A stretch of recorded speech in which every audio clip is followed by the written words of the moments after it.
सिमरन तिरवार। अभय news के 15 अक्टूबर शुक्रवार शाम की बुलेटिन में आप सभी का स्वागत है। अभय न्यूज की ओर से आप सभी दर्शकों को विजयादशमी की ढेरों शुभकामनाएं। हम उम्मीद करते हैं कि आप कोरोना गाइडलाइन का पालन करते हुए इस पर्व को मनाएंगे।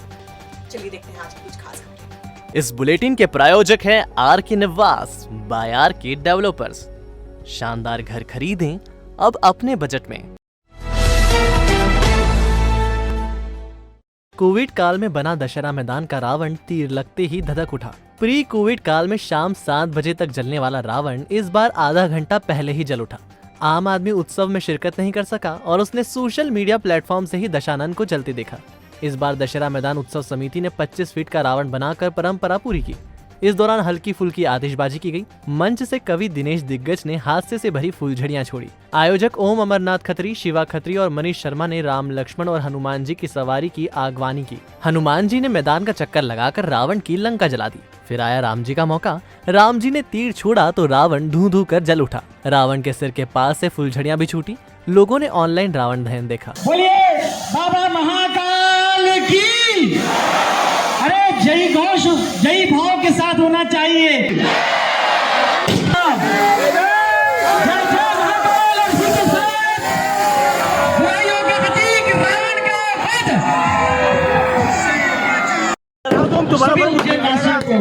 दशहरा उत्सव शुभकामनाएं। इधर कार्तिक मेला ग्राउंड पर भी रावण दहन की परंपरा प्रतीकात्मक दहन कर निभाई गई। यहाँ 11 फीट के रावण का दहन किया। इससे पहले श्री राम लक्ष्मण जी की सवारी कार्तिक मेला मैदान पहुंची। यहाँ पूजन के बाद रावण दहन किया गया।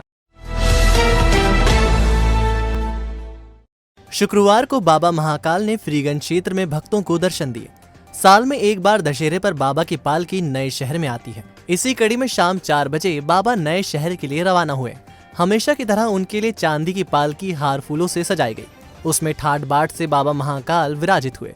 गार्ड ऑफ ऑनर के बाद सवारी शुरू हुई और महाकाल मंदिर के सामने से मालीपुरा, देवास गेट, फ्रीगंज ओवरब्रिज होते हुए पालकी ने फ्रीगंज क्षेत्र में प्रवेश किया। कोविड के कारण यूं तो भक्तों के सवारी में शामिल होने की मनाही थी, लेकिन भक्त अपना लोभ संवरण नहीं कर सके। वह अपने राजाधिराज के स्वागत के लिए सड़कों के आसपास आकर खड़े हो गए। पालकी शाम को दशहरा मैदान पहुंची और यहां बाबा महाकाल का पूजन कलेक्टर आशीष सिंह और एसपी सत्येंद्र कुमार शुक्ल ने किया। पूजन के बाद पालकी सवारी वापस महाकाल मंदिर रवाना हो गई।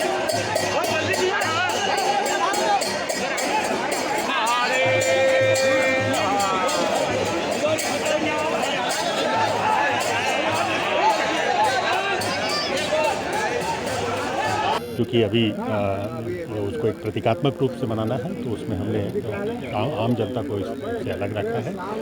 और मैं उम्मीद करता हूं कि अगले वर्ष हम उसी भव्य स्वरूप में जैसा पूर्व वर्षों में रहते हैं, ऐसा अवसर बाबा महाकाल हमें प्रदान करेंगे। जय विजयदशमी के अवसर पर मैं सभी को बहुत बहुत शुभकामनाएं देता हूं, बधाई देता हूं और अपील भी करता हूं कि जिस वजह से हमको ये सब त्यौहार बहुत सीमित ढंग से कोरोना की गाइडलाइन के तहत मनाने पड़ रहे हैं, भविष्य में हमें ऐसा ना करना पड़े। इसके लिए कृपया अगर पहला टीका आपने नहीं लगवाया है तो ज़रूर लगवाएं कोरोना का, और अगर दूसरे टीके के लिए पात्र हो गए हैं तो उसको तत्काल लगवा लें। उज्जैन तहसील के देवराखेड़ी बुजुर्ग की महिला कोटवार पार्वती बाई और उसके बेटों ने दबंगाई दिखाते हुए गांव के किसान का रास्ता बंद कर दिया है। किसान के खेत तक जाने वाले रास्ते पर कोटवार ने बोवनी कर दी है। ऐसे में किसान अपने खेत में बोवनी कैसे करे, ये उसे समझ नहीं आ रहा है।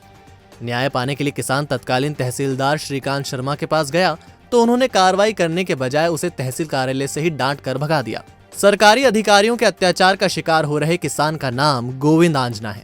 उसने 1 साल पहले रामचंद्र आंजना से सर्वे नंबर 146 की 4.25 बीघा जमीन खरीदी थी। इस जमीन पर जाने के लिए सर्वे नंबर 159 से रास्ता जाता है।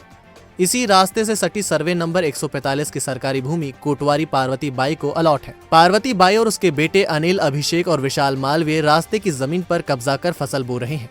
सालों से ये सिलसिला चल रहा है। गोविंद ने खेत खरीदी के बाद जब रास्ता मांगा तो पार्वती बाई और उसके बेटों ने रास्ता देने के बजाय दादागिरी चालू कर दी। वह गोविंद को रास्ता नहीं दे रहे और इस वजह से गोविंद फसल की बोवनी और कटाई नहीं कर पा रहे हैं। रास्ते के लिए गोविंद ने सीमांकन भी कराया। आरआई ने रास्ते की जमीन भी सरकारी पाई। आरआई ने पार्वती बाई को रास्ते की जमीन पर फसल नहीं बोने की ताकीद भी की, लेकिन उसके बेटों ने इस फरमान को भी नकार दिया। थक हार कर न्याय पाने के लिए गोविंद तत्कालीन तहसीलदार श्रीकांत शर्मा के पास गए तो उन्होंने उसे डांट कर भगा दिया। अब गोविंद अपनी ही जमीन पर जाने के लिए रास्ते की तलाश में इधर उधर भटक रहा है। गोविंद ने अभय न्यूज को बताया कि सालों से सर्वे नंबर 159 से सरकारी रास्ता निकलकर उनकी जमीन 146 तक जाता है, लेकिन इस रास्ते पर पार्वती बाई और अंतर सिंह बंजारा ने कब्जा कर रखा है। ये उसे रास्ते से निकलने नहीं देते। कुछ भी कहने पर पार्वती बाई के बेटे दादागिरी करते हैं। अभी भी सरकारी रास्ते पर पार्वती बाई के बेटों ने गेहूं की उपज के लिए हकाई कर दी है। रोकने पर वह धमका रहे हैं। गोविंद के मुताबिक जब रास्ता ही नहीं होगा तो वह खेत तक जाएगा कैसे। मैं ग्राम देवरा खेड़ी से हूँ और पेशे से एक कृषक व्यक्ति हूँ और मेरी यहाँ पे करीब 3.25 बीघे की ज़मीन के आसपास में ज़मीन है, जिसका रास्ता ये यहाँ से शासकीय 159 नंबर सर्वे नंबर से शासकीय भूमि में होते हुए यहाँ से आता है। जो इन्होंने हमारे गांव के जो कोटवार है चौकीदार पार्वती बाई, जो कि एक महिला है, उसने अपने पद का दुरुपयोग करते हुए इस पे जबरन अतिक्रमण किया हुआ है और जिसका मतलब हमारे साथ में इन्होंने मारपीट भी करी है, जिसका सीमांकन भी आरआई सर के माध्यम से हो चुका था।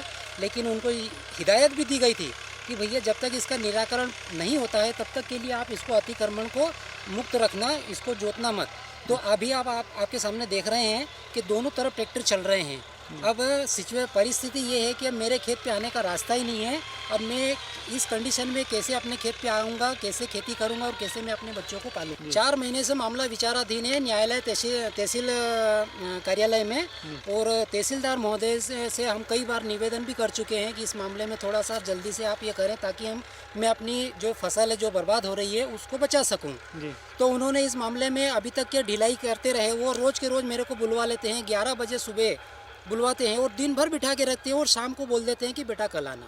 ऐसे करते हुए एक दिन में जब परेशान बहुत ज़्यादा हो गया, मैंने उनसे सवाल किया कि सर ऐसे में कब तक आता रहूँगा, तो वो मेरे ऊपर डांट फटकार लगाते हुए मेरे को तहसील न्यायालय से बाहर कर दिया। इधर इस संबंध में पार्वती बाई के बेटे अनिल मालवीय ने बताया कि उनकी मां को कोटवारी की जमीन मिली है, इस पर ही वह खेती कर रहे हैं।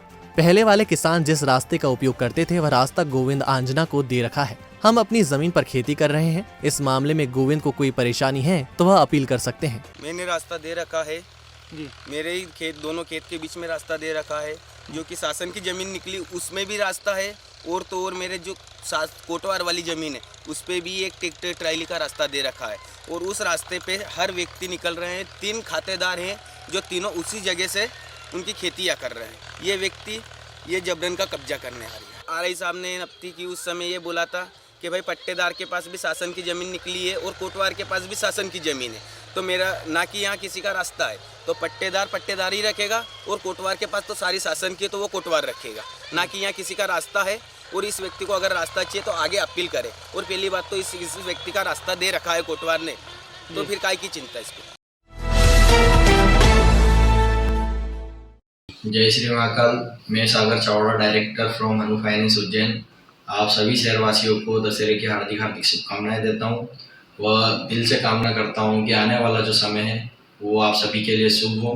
यही मेरी दिल से कामना है।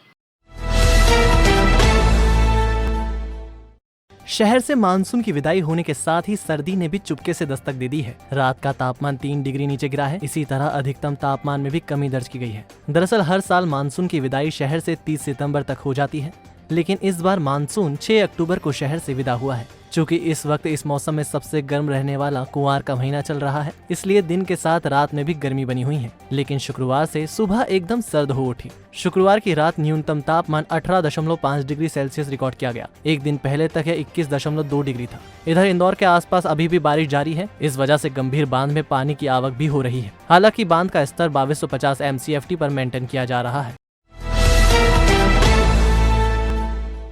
सबसे पहले तो मैं सभी को जय श्री महाकाल बोलता हूँ, जय माता दी।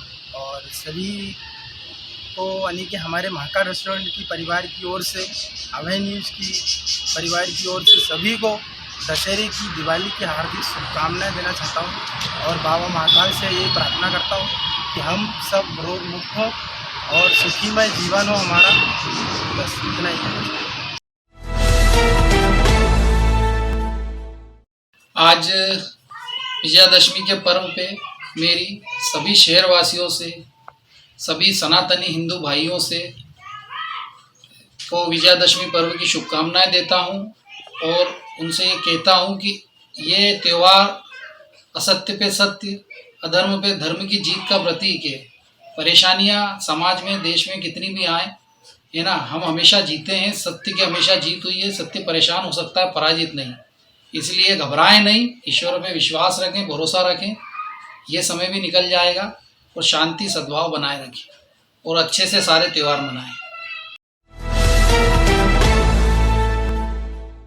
रबी का सीजन शुरू हो चुका है और किसानों के सामने खाद का संकट खड़ा होने लगा है। खाद की किल्लत से जूझ रहे किसानों से व्यापारी मनमानी कीमत ना वसूल सकें, इसके लिए कलेक्टर ने टीम गठित की है। यह टीम खाद की वितरण व्यवस्था, कालाबाजारी और अमानक खाद की बिक्री रोकने का काम करेगी। टीम में कृषि विभाग के सहायक संचालक कमलेश कुमार राठौड़, एसडीओ बीएस अर्गल और नरेश मीणा को रखा गया है। इधर कृषि विभाग ने किसानों को रबी सीजन में डीएपी की जगह एनपीके खाद का उपयोग करने की सलाह जारी की है। जारी सलाह के मुताबिक एनपीके एवं सुपर फास्फेट उर्वरक का इस्तेमाल करने से पर्याप्त मात्रा में पोषक तत्वों की पूर्ति फसल में होती है। मनोविकास विशेष शिक्षा महाविद्यालय, जहां बीएड बौद्धिक मंदता, डीएड बौद्धिक मंदता, डीएड बधिरांधता उपलब्ध पाठ्यक्रमों के साथ शिक्षकों को तैयार किया जाता है। प्रशिक्षित प्राध्यापकों के साथ सर्व सुविधा युक्त कक्षाएं, आधुनिक library, computer lab, online offline शिक्षण, सांकेतिक भाषा कक्षाएं, जॉब प्लेसमेंट, परामर्श एवं व्यवधान रहित वातावरण उपलब्ध है। अधिक जानकारी के लिए संपर्क करें 9993437330 9827448830। हमारा पता सेक्टर 9 जवाहर नगर उज्जैन। रावण अभी मरा नहीं है, वह हमारे भीतर जीवित है। यह बात ब्रह्मा कुमारी नीलम दीदी ने कही। वह नवरात्रि और रावण दहन को लेकर बात कर रही थी। नीलम दीदी ने कहा कि भगवान ने इस संसार में सबसे ऊंचा मान कन्याओं का रखा है, क्योंकि कन्याओं को हर शुभ कार्य में पूजा जाता है। वैसे ही मनुष्य 9 दिन तक कन्याओं का माता के समान सम्मान करते हैं, लेकिन नवरात्रि खत्म होते ही कन्या और माताओं पर अत्याचार करना शुरू कर देते हैं। मनुष्य तन का उपवास हमेशा करता है, जबकि मनुष्य को मन का उपवास करना चाहिए। मन के उपवास से कभी भी महिलाओं के प्रति बुरे विचार नहीं आते। अगर मन से उपवास करेंगे तो कन्याओं और माताओं के साथ अत्याचार नहीं होगा। इसी तरह रावण अभी मरा नहीं है, वह जिंदा है। अगर रावण मर जाता तो हर साल उसे जलाने की आवश्यकता नहीं होती। असल में तो रावण मनुष्य के भीतर बैठा है। मन के अंदर बुरे विचारों का रावण काम, क्रोध, लोभ, मोह और अहंकार है। यह आदमी से बुरा काम कराते हैं। किसी की निंदा करना, अपमान करना या गलत व्यवहार करना चुगली है। ब्रह्मा कुमारी ने कहा कि अगर आप अपने मन के भीतर के रावण को खत्म करना चाहते हैं तो ब्रह्मा कुमारी सेंटर पर जाकर राजयोग मेडिटेशन जरूर सीखें। नवरात्रि का अर्थ था कि जो 9 देवियों का जो बताए गए हैं और असुरी शक्ति का जो संहार करते हुए दिखाए गए हैं इन 9 देवियों के द्वारा। और आप देखेंगे कि जितने भी असुरी शक्ति जब इस भारत में आया तब तक ही इस देवियों के द्वारा ही उद्धार होते हुए दिखाए गए। और ये देवियाँ का जो अंदर से जो शक्तियाँ हैं वो परमपिता परमात्मा के द्वारा राजयोग मेडिटेशन के द्वारा उन्होंने प्राप्त किया है। और परमात्मा ने अपनी शक्ति के द्वारा इन नन्ही नन्ही कन्याओं को अपना शक्ति देकर इन असुरी शक्तियों का उद्धार किया है। और अभी प्रत्यक्ष वर्तमान में परमात्मा ने इन कन्याओं के द्वारा विशेष अपना कार्य करा रहे हैं। रावण अगर मरा होता तो हर बार नहीं मारते और जलाते नहीं। पहली बात तो हम ये समझें कि रावण नहीं मरा है। कोई भी चीज़ को मार कर अगर जलाया जाता है तो उनको फिर खड़ा नहीं करे जाते हैं। तो पहले ये देखेंगे कि रावण तो मरा ही नहीं है और जलाना तो बहुत दूर की बात, जब मरा ही नहीं है तो जलने का सवाल ही नहीं। तो रावण अर्थात विकारों का प्रतीक है। और रावण कोई अलग से राक्षस नहीं है। रावण वो अपने अंदर ही है, जिसको अपने अंदर की शक्ति के द्वारा उसको खत्म करना है, जिसका दशहरा बताए गए हैं। दशहरा का मीन्स होता है 10 कर्मेंद्रियों के ऊपर विजय प्राप्त करना। और इस 10 कर्मेंद्रियों के ऊपर हम जब तब विजय प्राप्त कर सकेंगे जब हमारे अंदर आध्यात्मिक शक्ति का संचार होगा। और वो शक्ति कब आएगा? परमपिता परमात्मा के द्वारा। उज्जैन में पहली बार यूनाइटेड 18 शॉप लेकर आए हैं एक अनोखा ऑफर। आप पाएंगे 1000 रुपए की खरीदी पर 20% मूल्य की अन्य खरीदी, 5000 की खरीदी पर 25% और 10,000 की खरीदी पर 30% मूल्य की अन्य खरीदी। जेंट्स वियर की संपूर्ण श्रृंखला एक ही स्थान पर। Jeans, trouser, shirt, short shirt, men's kurta और भी बहुत कुछ। तो एक बार अवश्य पधारें। हमारा पता है यूनाइटेड 18 शॉप, मिनी चौपाटी की गली, फ्रीगंज, उज्जैन 9752244339। शासकीय माधव विज्ञान महाविद्यालय में वन्य जीव संरक्षण सप्ताह इको क्लब ने मनाया। इसमें छात्र छात्राओं को वन्य जीवों का महत्व बताया गया। इको क्लब ने वन्य जीव सप्ताह पर वन्य जीवन पर आधारित लघु फिल्म का प्रदर्शन, निबंध प्रतियोगिता, स्लोगन एवं पोस्टर बनाओ प्रतियोगिता आयोजित की। श्री हरसिद्धि भक्त मंडल के शारदीय महोत्सव और देवी भागवत कथा का समापन नृत्यांगना अवनी शुक्ला, प्रोफेसर वर्षा जोशी के आतिथ्य में हुआ। विक्रमादित्य सभागृह में पंडित सुभाष चतुर्वेदी ने 9 देवियों के रूपों का वृतांत सुनाया। महाअष्टमी पर शास्त्री नगर स्थित प्राचीन दशा माता मंदिर में श्री राम चैतन्य बाल हनुमान जन कल्याण समिति ने मां शिप्रा की तर्ज पर महाआरती एवं फरियादी खिचड़ी प्रसादी का वितरण किया।